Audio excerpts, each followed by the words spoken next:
Hello world, welcome. My name is Luann Pygott. It's Sunday evening, time for my ministry live. I'm going to read some Bible verses and tell you my thoughts about them and sing a song and play the piano for you. And I pray that that will be a blessing to you on the Lord's Day, Sunday.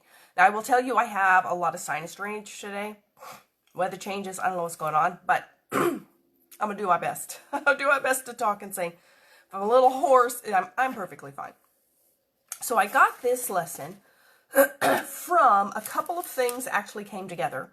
One was something that in the recent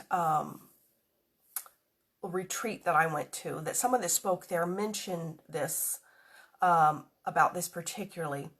And then I put it together with this other thing that was something I happened to read on Facebook. And once in a while you can find these nifty little sayings on Facebook. And this was something that popped up on there that when I read that, I'm telling you, that really hit home. It really hit home, like, oh, because the thing was, when I read it, I'm like, oh dear, I'm guilty of this. Horribly guilty of this. Years and years I've been guilty of this. Okay, so what is it? Is this little saying, this is a quote from somebody. It says, stop praying like a widow and start praying like a bride. And when I heard that, I was like, oh, because I'm telling you, that's probably how I've been praying. Because it's how I've been feeling, like a widow. I don't really feel much like a bride, particularly since my former husband left 8 years ago. Even though he did not die, to me, he died. And so it has still left me feeling like a widow. And so when you're praying and you're speaking to God and you're asking God for things, are you praying like you're a widow? Or are you praying like you're a bride? And I'm going to put it together with this story that I got at the retreat about a bride in the Bible. And so this is actually Rebecca when Abraham sent his servant to go find Isaac a bride. And I'm not going to read every verse because it's really, really, really long. But if you want to read every verse, it's from Genesis 24. And it says, Abraham said to his servant, go to my country and to my kindred and take a wife for my son Isaac.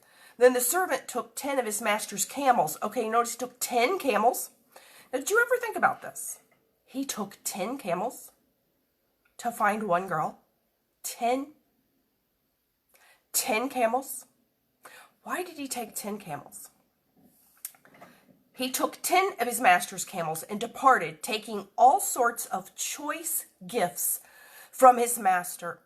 And he arose and went to Mesopotamia, to the city of Nahor. I believe he was taking gifts from Abraham, who was going to become her father-in-law. He was taking gifts to give them.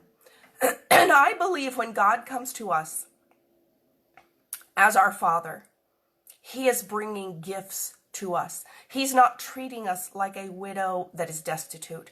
He is treating us like a bride for his son. And he is saying, as a bride for my son, I want you to be beautiful. I want you to have these gifts. Now, he brought camels. I don't think God's going to give us camels. I mean, this is an example. It's not necessarily mean that God's going to give you these exact things. Because do you want 10 camels? I don't want 10 camels. But he was giving gifts. And God is wanting to give us gifts as the bride for his son. May not necessarily be objects. They can be spiritual gifts. Whatever it is, God is wanting to impart gifts to us, just like Abraham was sending gifts for his son's bride, because we are God's son's bride as the church. And it says, behold, Rebekah, who was born to Bethuel, the son of Milcah, the wife of Nahor, Abraham's brother. So she is the granddaughter of Abraham's brother. So she was kin to him. She came out with her water jug on her shoulder. Then the servant ran to meet her and said, please give me a little water to drink from your jar. And she said, drink, my lord. And she quickly let her jar down on her hand and gave him a drink. When she had finished giving him a drink, she said, I will draw water for your camels also until they have finished drinking. So she quickly emptied her jar into the trough and ran again to the well to draw water, and she drew for all his camels. The man gazed at her in silence to learn whether the Lord had prospered his journey or not. because he had prayed, and I left that part out, but he had prayed beforehand, Lord, let this exact thing happen if this is the girl that you have for me. But he didn't yet know whether she belonged to the family of Abraham. So when the camels had finished drinking, the man took a gold ring, weighing a half a shekel, and 2 bracelets for her arms, weighing 10 gold shekels, and said, please tell me whose daughter you are. So he brought out all of this stuff of extreme value. Is there room in your father's house for us to spend the night? She said to him, I am the daughter of Bethuel, the son of Milcah, whom she bore to Nahor. She added, we have plenty of both straw and fodder and room to spend the night. The man bowed his head and worshipped the Lord and said, blessed be the Lord, the God of my master Abraham, who has not forsaken his steadfast love and his faithfulness toward my master. As for me, the Lord has led me in the way to the house of my master's kinsman. So he had prayed before he went, Lord, lead me to my master's kinsman. And the very first girl that he met, the very first person he met, was her. Then the young woman ran and told her mother's household about these things. Rebekah had a brother whose name was Laban. Laban ran out toward the man to the spring as soon as he saw the ring and the bracelets on his sister's arm. So he seized the gifts that the father had sent and heard the words of Rebekah his sister. Thus the man spoke to me. He went to the man, and behold, he was standing by the camels at the spring, and said, come, O blessed of the Lord, why do you stand outside? For I have prepared the house and a place for the camels. So he said, I am Abraham's servant. The Lord has greatly blessed my master, and he has become great. He has given him flocks and herds, silver and gold, male servants and female servants, camels and donkeys. You know, when he says he's given him flocks and herds, it reminds me of the Bible where it says, and God owns the cattle on 1,000 hills. So this to me is an example of Abraham being like the owner of the gifts, like God is the owner of the gifts he gives us. And Sarah, my master's wife, bore a son to my master when she was old, and to him he has given all that he has. So Isaac had it all. My master made me swear, saying, you shall not take a wife for my son from the daughters of the Canaanites who dwell in this land. But you shall go to my father's house and to my clan and take a wife for my son. I came today to the spring and said, O Lord, the God of my master Abraham, if now you are prospering the way that I go, behold, I am standing by the spring of water. Let the virgin who comes out to draw water, to whom I shall say, please give me a little water from your jar to drink, and who will say to me, drink, and I will draw from your camels also, let her be the woman whom the Lord has appointed for my master's son. I always thought it was such a great example of how God can pick an exact person for you. And I am praying that God will pick that exact person for me now. I thought he would do that the first time, but it did not turn out well. So I am praying now, Lord, give me the husband that you've appointed for me. And then Laban and Bethuel answered and said, the thing has come from the Lord. We cannot speak to you bad or good. In other words, we can't say anything against this. It's straight from God. Behold, Rebekah is before you. Take her and go, and let her be the wife of your master's son, as the Lord has spoken. When Abraham's servant heard their words, he bowed himself to the earth before the Lord. Notice the servant was worshiping the Lord as well himself. And the servant brought out jewelry of silver and gold and garments and gave them to Rebekah. He also gave to her brother and to her mother costly ornaments. So notice the gifts from the father are just flowing. Why? For the bride, for the son. And then Rebekah and her young women arose and rode the camels and followed the man. Thus the servant took Rebekah and went his way. So the father who wanted a bride for his son didn't come to her and treat her like she was a poor, pitiful widow. He treated her like she was a bride and just lavished love and gifts upon her. James 1:17 says, every good gift and every perfect gift is from above, coming down from the Father of lights, with whom there is no variation or shadow due to change. The gifts that we are received, that we do receive, they're from God. Isaiah 62:5 says, as the bridegroom rejoices over the bride, so shall your God rejoice over you. And this is one of my favorites, Isaiah 54:5. It says, for your maker, talking about God, for your maker is your husband. If you're like me and you don't have your own husband right now, in his place, standing in his place is your maker. He will fulfill the role. He can't actually do it physically, but he fulfills the role of your husband until he sends you a husband. For your maker is your husband. The Lord of hosts is his name, and the Holy One of Israel is your Redeemer. The God of the whole earth he is called. In Revelation 19:7-8 says, let us rejoice and exult and give him the glory, for the marriage of the Lamb has come, and his bride has made herself ready. So you must make yourself ready.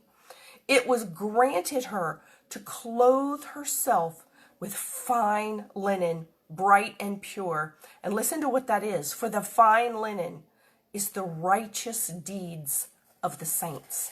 That is what she clothed herself in. The beauty she clothed herself in was righteousness. And we as a bride have been given the righteousness of our groom, the Son of God. So I'm going to sing a song now. This is a song I actually sang. I believe it may have been the first year or shortly thereafter that I was old enough to sing in the youth choir at camp meeting, when I used to go to camp meeting every year in the church I grew up in. If you were 13 or older, or 13 to 19, every Saturday evening during the camp meeting, this had like 2,000 or over 2,000 people at it. And it was in a tabernacle, and it was actually in a place called Wimauma, Florida, which is not far from Ruskin. It's south of Tampa. So they would have a youth choir, and the choir held like 300 people. They'd have a youth choir every Saturday during this week of camp meeting. It was always in July. And I was too young to sing in it for a couple of years, for 3 years. And by the time I was old enough to sing in it, I was so thrilled because I loved to sing. And they sang this song early. It may have been the first year I sang in it, but it was pretty early. And this was a song originally sung by the Spears, but it's called Here Comes the Bride.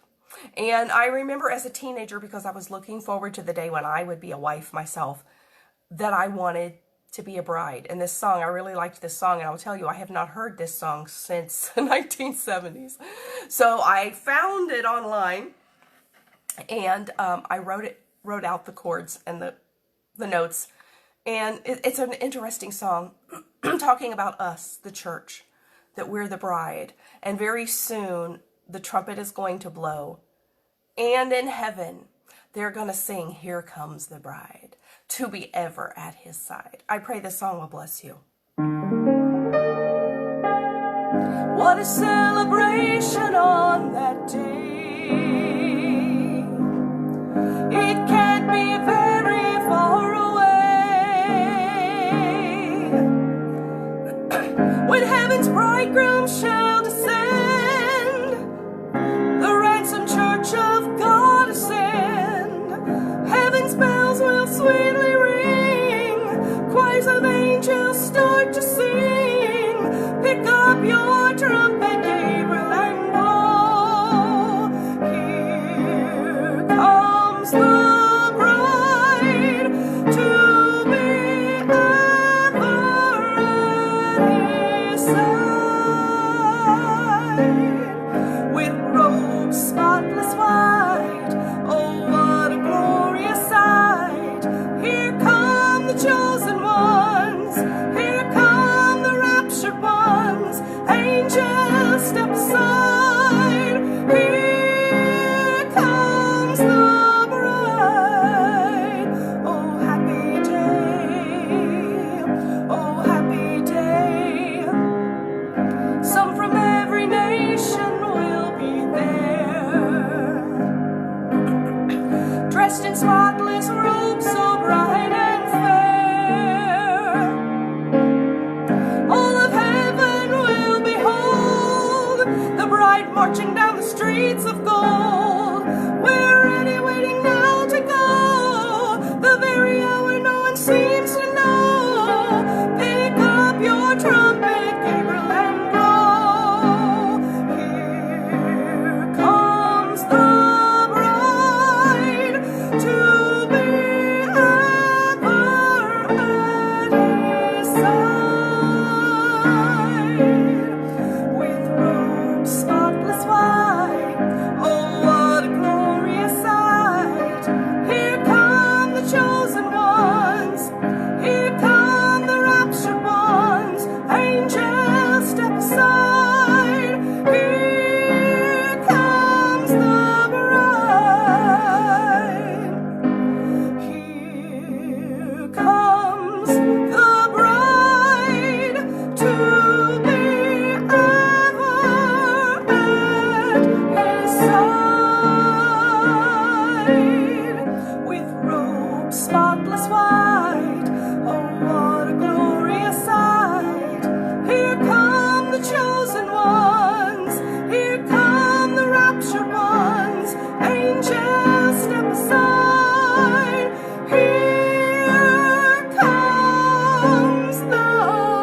Made it through. Made it through with my drainage today.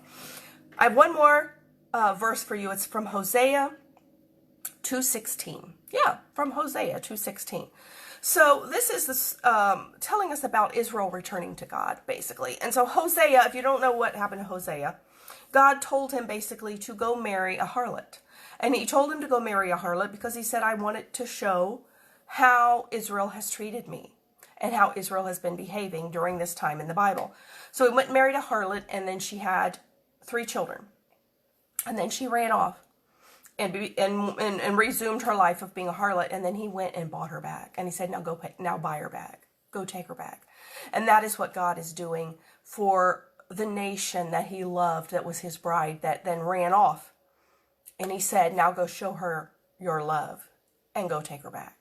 And she came back. I like this part, that she came back and she stayed. She didn't live that life anymore. I like that part. It's never mentioned a whole lot. She never went back to that life again. She stayed. Well, listen to her children. She had 3 children. She had a son named Jezreel. That means God sows. That means God's planting seeds. That's what he's doing now. He's planting seeds. Then she had a daughter, and her daughter's name was Lu, and God told them specifically what to name them. Her name was Lu Ruhamah. It means no mercy. Because Israel was in disobedience at that time. They were saying of themselves, God, you're not showing us any mercy. You're allowing us to live in bondage. You're allowing us to be slaves. You're allowing us to be mistreated. You're not showing us any mercy. So he had Hosea name his daughter No Mercy. And then the 3rd child they had was a son again named Lo-Ami. Lo-Ami, or Ami, Lo-Ami means not my people. Because they had turned their back on him, they were not really being his people. So he had the 3 children of Hosea named God Sows, No Mercy, and Not My People. And that's going to show up later in these verses, and I want you to remember that.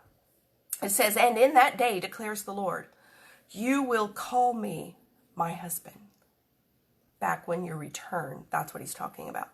You will call me my husband, and no longer will you call me my Baal, which was an idol they worshipped. That's why they turned from him. They were worshiping idols.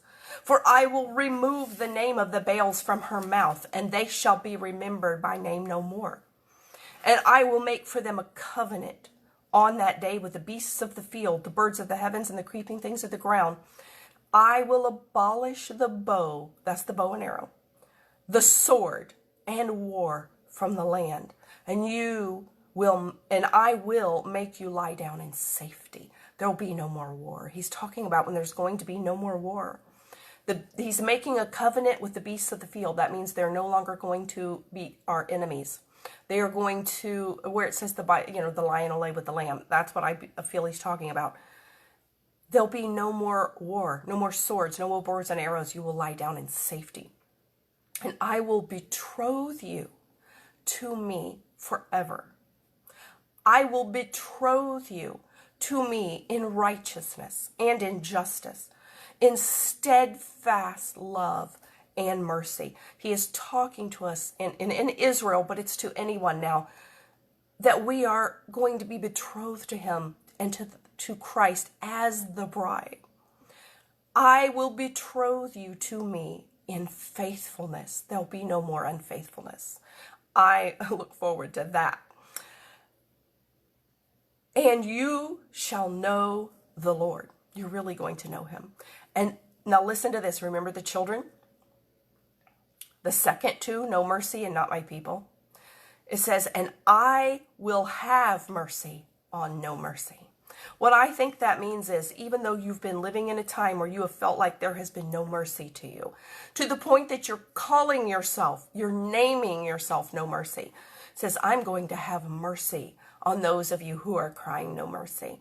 And this one, I will say, this is the 3rd child, the son, I will say to not my people, the one named not my people, because you may feel so forsaken of God and so abandoned by God that you are saying, I'm not even his. I don't feel like his people.